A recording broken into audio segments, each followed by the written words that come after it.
Hello，大家好。现在大部分的商品房都是精装修的，门窗都是开发商给配置好的。那部分地区的开发商啊，连纱窗都给你准备好。那这些交付的产品一定要更换吗？是否能满足我们的需求呢？今天我们就研究一下。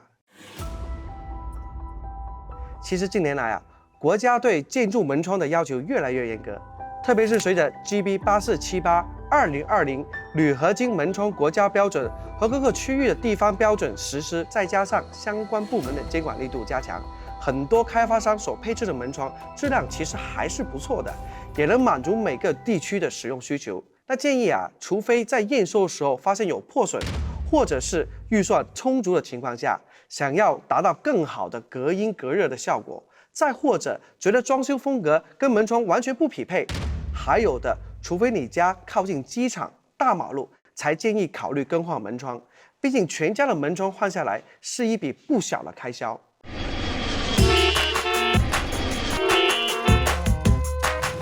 那如果真的要换的话呢，首先一定要确保施工的时候门窗与墙体间的缝隙要填充好，还有就是防水也要做好。因为开发商啊，在建房的时候，大部分都是先装窗户，再做外墙保温的，密封性往往会比后装的门窗要强。如果到时候更换门窗的时候施工不到位，造成漏风渗水，那就会适得其反。还有要注意的就是，一定要先了解所在小区的物业的相关要求，因为大部分的小区啊，都要求门窗的外立面颜色要一致的，以免到时候装了之后还让你把它拆掉。那对于纱窗来说，虽然在2021年国家发布了 GBT 40405/2021建筑用纱门窗的技术条件，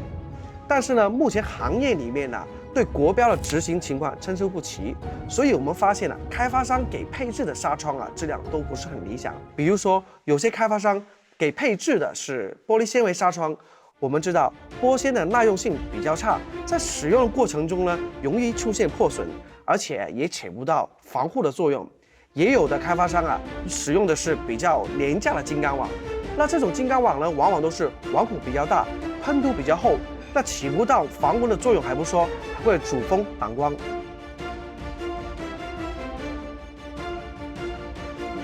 另外啊，开发商很可能会使用比较简易的型材组装和比较简单的安装方式，那这种纱窗的安全隐患也是非常大的。